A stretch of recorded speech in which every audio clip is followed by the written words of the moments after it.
The Essence of Meditation. Chapter 8, Eastern Wisdom. If someone were to say, the wisdom of the East comes from meditation, you might just laugh it off. However, if that statement is changed to, most Eastern sages are masters of meditation, you would think that sounds reasonable. For example, Buddha studied meditation under several Indian yoga masters for 6 years. But then one day, after continuously meditating under a Bodhi tree for 7 days and 7 nights, he suddenly achieved enlightenment and entered nirvana, which was the beginning of Buddhism. Later, Buddhism was introduced to China, took root and flourished there, and gave rise to 10 different sections. Although some of these sects had unique methods of practicing Buddhism, such as the Pure Land schools, Nianfo, and the Chan, or Zen, schools, Huatu, most of them still practiced Buddhism using the traditional method of sitting meditation. In particular, the silent illumination Zen method advocated by the Chaodong school was summarized by Dogen Zenji in Japan with the phrase, just sitting, which can be said to reveal the secret of practicing Buddhism. Just sitting has also become one of the characteristics of the Japanese Chaodong school. As for China's indigenous culture, I have already discussed the origin and development of effortlessness in great detail in Chapter 2, Doing Nothing. In short, meditation may be the only human activity that can be achieved by doing nothing. Conversely, it is most likely that the ancient sages derived that counterintuitive idea from meditation and applied it to other fields, such as everyday life and politics. However, is there any concrete evidence to show that those sages truly achieved enlightenment through meditation? The ancient Chinese referred to meditation as Zhuo Wang, or Xin Zhai. Literally, Zhuo Wang means sitting forgetting, and Xin Zhai means mind fasting. In the book Zhuangzi, there is a dialogue between Confucius and his disciple Yan Hui. Yan Hui said, "I have achieved Zhuo Wang." Confucius asked, "What is Zhuo Wang?"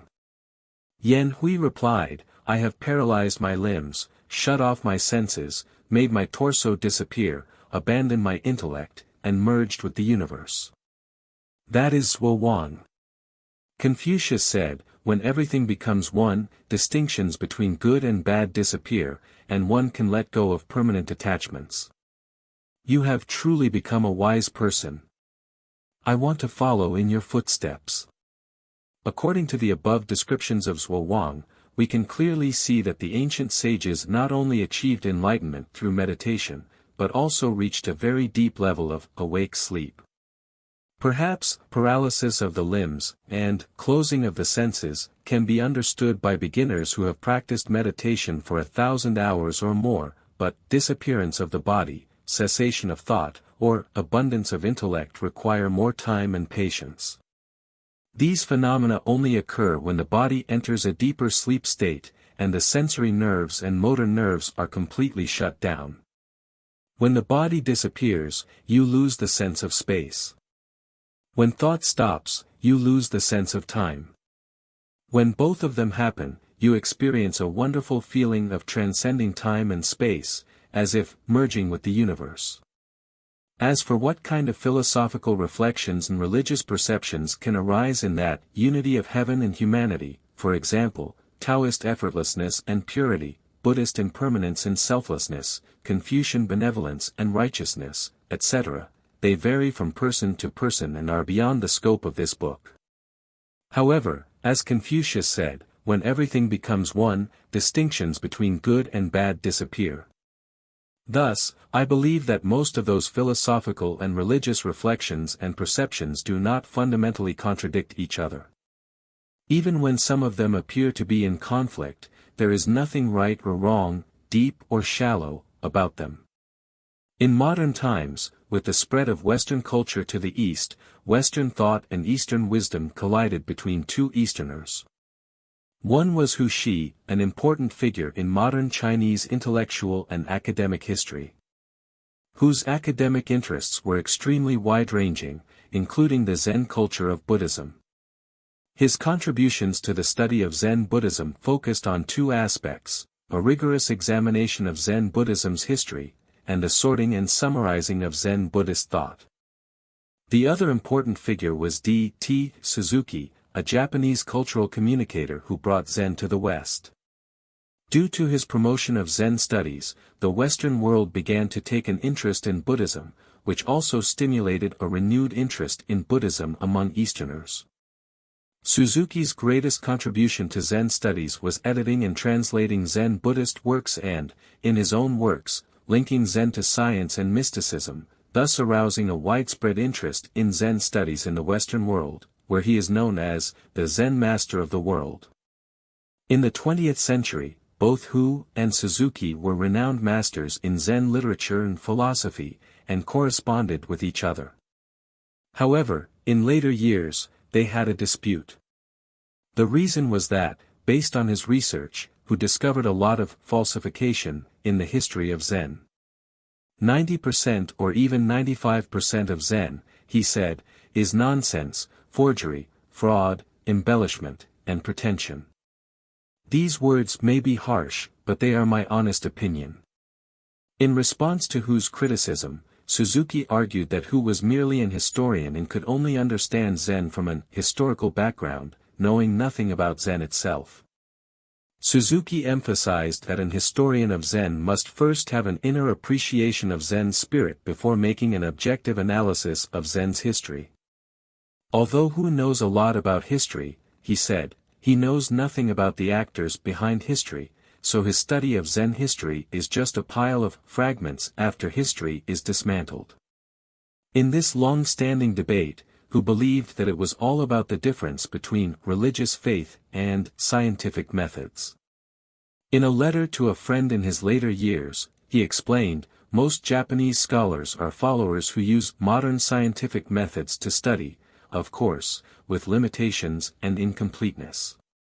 For example, my old friend D.T. Suzuki can criticize Pure Land Buddhism, but he cannot accept my view on the fake history of Zen. On the other hand, Suzuki always believed that Hu had never participated in Zen, so he didn't understand it, because the life of Zen begins with enlightenment.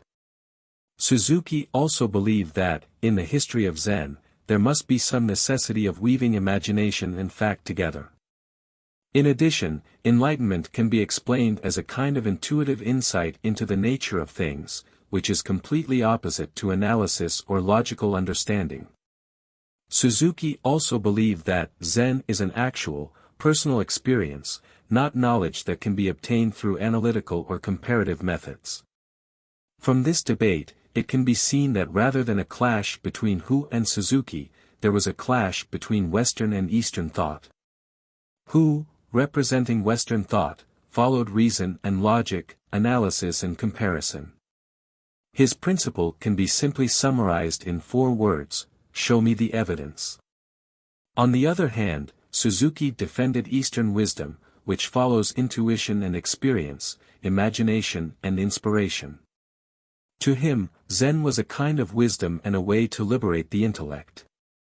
Leaving some things unsaid has great significance in obtaining Eastern wisdom. Suzuki criticized Hu for not understanding Zen, which essentially means that Hu had no experience with meditation.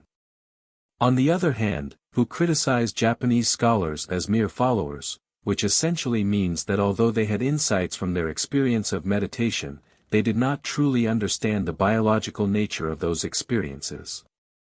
Therefore, they overestimated the mystery and sacredness of those experiences and were unable or unwilling to separate imaginary elements from facts. Conversely, if Hu had had some experience with meditation, his views on Zen and Zen history might be significantly different. On the other hand, if Suzuki had had a better understanding of the biological essence of meditation, he could have faced the falsification of Zen history more calmly and directly. Hegel once said, "The history of philosophy is philosophy itself," and perhaps we can say, the way of attaining Eastern wisdom is wisdom itself. That is because the way to attain Eastern wisdom is to meditate, and without the experience of meditation, it is difficult to truly understand Eastern thought and wisdom, at least, to understand their origins and context. That is also why Hegel said, Eastern thought must be excluded from the history of philosophy, because he did not know the origins or comprehend the context of Eastern wisdom. In fact, that origin is not obscure or mystical, because it is Wo Wang, it is Xin Zhai, it is awake sleep, it is just sitting.